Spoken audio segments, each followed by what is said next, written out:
Grabe nga yung kilig ko nung nakita ko sila sa personal, si Leon at si Porda. Like, for real ha, sana talaga sila na yung magkatuloy kasi sobrang kinikilig ako sa kanila. Pero syempre, it's out of our control. So kung ano man yung magiging decision nila, well, support pa rin naman ako kay Forda. Love you, Forda! Forda, go! Ang dasal ko maging maayos ang lahat ng binabalak nila sa mundo. Manood po kayo ng Tito Erlodi. Maalaman ko ito. Nakakatuwa nga kasi first time ko lang umattend ng meet and greet. And sobrang saya kasi nandito rin sina Mami Ganda, sina Kamangyan Vlogs, and yung mga kaibigan pa ni Forda. Like, ang saya. Sobrang good vibes lang talaga.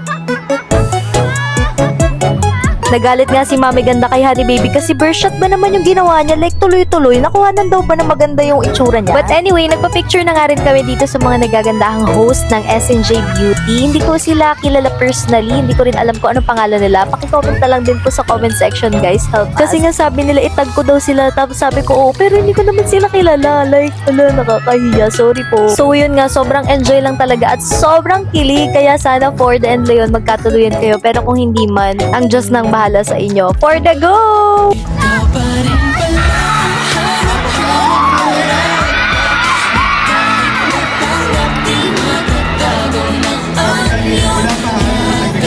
Okay, I don't speak Tagalog, but I'll try. Yes, please. Three, two, one, action!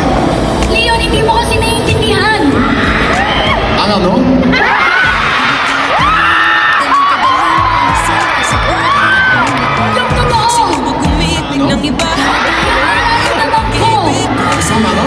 Sa totoo, hindi ko kaya nagtigil ang paggamit ng SNJ Beauty Botox. Facial wash. Ang pogi kasi.